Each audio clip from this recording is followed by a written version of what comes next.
قوم سے اپیل ہے فیس ماسک پہننا نہ چھوڑیں۔ وزیر اعظم عمران خان کہتے ہیں لوگ محرم الحرام میں احتیاط کریں، ماسک ضرور پہنیں، یہ احتیاط کا وقت ہے، ماسک نہ پہن کر ناشکری کریں گے، عوامی مقامات پر جاتے ہوئے ماسک ضرور پہنیں۔ بحال ہونے لگے زندگی کے معمولات، کل سے ملک بھر میں کھل جائیں گے ریسٹورانٹ، سینما، تھیٹر، جمز اور مزارات۔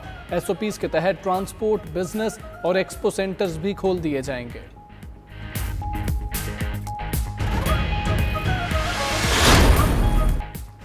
وزیر اعظم عمران خان کا ملک کو سرسبز و شاداب بنانے کا عزم، کہتے ہیں پاکستان موسمیاتی تبدیلیوں سے زیادہ متاثر ممالک میں 5ویں نمبر پر ہے۔ پچھلے 2 سال گندم کی پیداوار کم ہوئی، ملک میں درخت لگانے ہیں، شہروں میں بھی کوئی خالی جگہ نہیں چھوڑیں گے، دریاؤں کو بھی صاف کرنا ہے۔ روزانہ لاکھوں پودے لگائیں گے، وطن کو سرسبز بنائیں گے۔ ملک کی تاریخ کی سب سے بڑی شجرکاری مہم شروع، روزانہ 35 لاکھ پودے لگانے کا ہدف۔ وزیر اعظم عمران خان نے اسلام آباد میں پودا لگا کر مہم کا افتتاح کیا۔ وزیر اعلیٰ پنجاب نے لاہور شادمان مارکیٹ پارک میں پودا لگایا۔ وزیر اعلیٰ خیبر پختونخوا محمود خان نے پشاور میں مہم کا افتتاح کیا۔ گورنر سندھ عمران اسماعیل نے کراچی میں پودا لگایا۔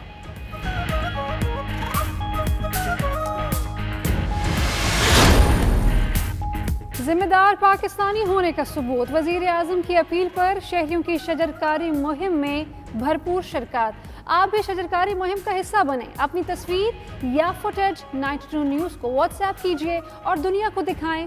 ادھر حکومت نے بھی ٹائیگر فورس ایپ میں جیو ٹیگنگ کی سہولت اور گرین سیلفی فیچر متعارف کرا دیا۔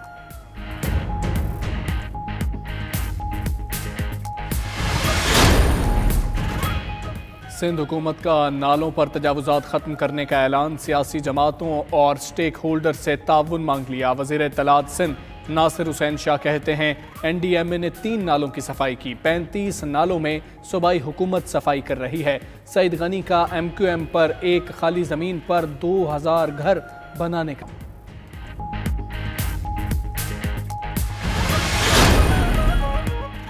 ایم کیو ایم پاکستان کی رابطہ کمیٹی کا اجلاس، ایم کیو ایم نے اپنے تمام ارکان قومی اور صوبائی اسمبلی، سینیٹرز، میئر کراچی اور بلدیاتی نمائندوں کو بہادر آباد طلب کر لیا۔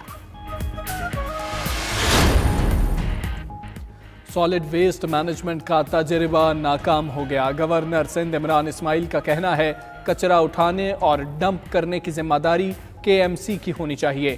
میئر کراچی کے اختیارات بڑھانے کے لیے کام ہو رہا ہے۔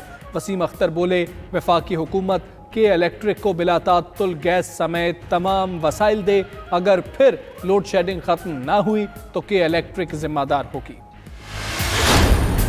کراچی میں بجلی کا ختم نہ ہوا، شہر کے کئی علاقوں میں بجلی کی طویل بندش۔ بجلی پر گورنر عمران اسماعیل کی زیر صدارت اجلاس، وزیر توانائی Omar Ayub, G D A اور ایم کیو ایم کے ارکان اسمبلی بھی شریک ہوئے۔ وفاقی حکومت عوام کو بجلی کی بلا تعطل فراہمی کے لیے ہر ممکن اقدامات کرے گی، عمر ایوب کی یقین دہانی۔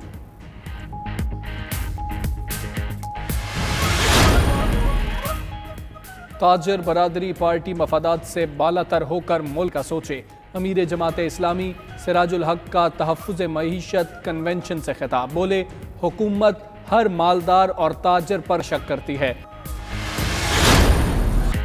جشن آزادی قریب آیا، کسی نے بیج لگایا، کسی نے جھنڈا لہرایا، ہر سو سبز رنگ کی بہار۔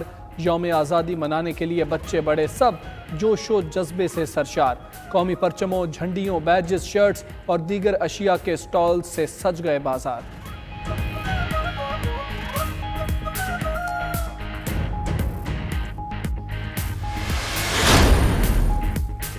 ملکہ کوثر پر سیاحت کی بہار، سیاح آنے لگے قطار اندر قطار، ملک بھر سے آنے والے لوگ خوبصورت مناظر، ٹھنڈے موسم اور رمجھم سے لطف اندوز ہونے لگے۔